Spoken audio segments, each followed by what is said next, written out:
Hello दोस्तों, नमस्कार। बहुत बहुत स्वागत है आपका अपने एजुकेशनल चैनल में जिसका नाम है न्यू स्टडी प्लैनेट। तो कैसे हैं आप लोग? उम्मीद करते हैं आप भी अच्छे होंगे और आपकी तैयारियां भी अच्छे से चल रही होंगी। आज की वीडियो में क्या खास बात है? आज का वीडियो इतिहास से संबंधित है और इतिहास से हमने जो टॉपिक लिया है उसका नाम है रज़िया सुल्तान।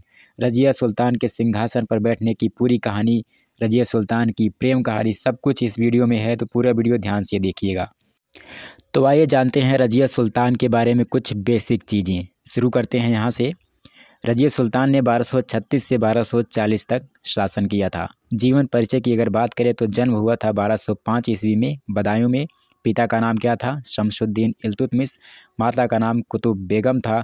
और घराना यानी वंश की अगर बात करें तो रज़िया सुल्तान का जो संबंध था वो गुलाम वंश से था।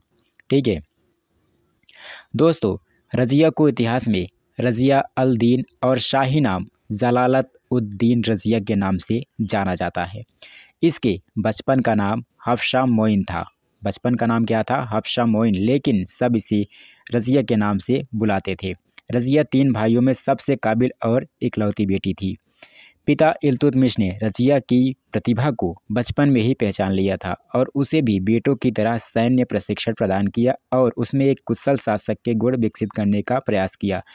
समय बीता और इल्तुतमिश ने अपने बड़े बेटे को उत्तराधिकारी के रूप में तैयार किया, पर दुर्भाग्यवश अल्पायु में ही उसकी मृत्यु हो गई। इसके बाद इल्तुतमिश के पास शासक बनाने के लिए सबसे काबिल रज़िया ही थी, इसलिए उसने रज़िया को सुल्तान घोषित करने का फैसला किया, लेकिन यह कुछ लोगों को पसंद नहीं आया। 1236 ईस्वी में जब इल्तुतमिश की मृत्यु हुई, उसके बाद मुस्लिम समुदाय ने एक महिला को सुल्तान नहीं मानेंगे कहकर रज़िया को सिंहासन से हटा दिया और उसके भाई रुकनुद्दीन फिरोज़ को शासक बनाया। लेकिन फिरोज़ भी अक्षम शासक साबित हुआ, जिसका फ़ायदा रज़िया ने उठाया और जनता के सहयोग से पुनः गद्दी पर कब्जा कर लिया, जिसके बाद रज़िया की भाई और मां की हत्या कर दी गई। 10 नवंबर 1236 को रज़िया सुल्तान पहली मुस्लिम शासक के तौर पर दिल्ली की गद्दी पर बैठी और सारी बंदिशों जैसे पर्दा करना आदि को तोड़ते हुए खुले मुँह दरबार में आने जाने लगी। सिंहासन पर बैठते ही उसने कूटनीति से काम लिया और अमीर वर्ग में फूट डाल दी। सब कुछ ठीक ठाक चल रहा था, तभी रज़िया सुल्तान को अबिसीनिया निवासी और अपने ही गुलाम जमालुद्दीन याकूत से प्रेम हो गया और वह उसे ज़रूरत से ज़्यादा महत्व देने लगी। साथ ही उसे अमीर याकुर पद दिया, जो कि लोगों को पसंद नहीं आया। उधर भटिंडा का सूबेदार अल्तुनिया भी रज़िया की खूबसूरती का दीवाना था और हर कीमत पर उसे पाना चाहता था।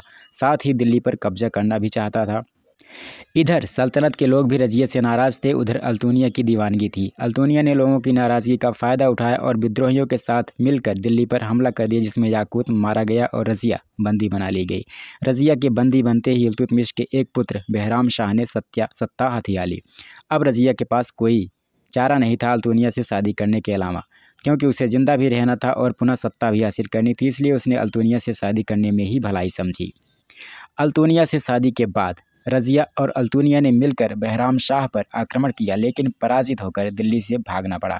अगले दिन वे कैथल पहुंचे, जहां सेना ने भी उनका साथ छोड़ दिया और डाकुओं द्वारा 14 अक्टूबर 1240 में दोनों की हत्या कर दी गई। बाद में बहराम शाह को भी अयोग्यता के कारण सिंहासन से हटना पड़ा था।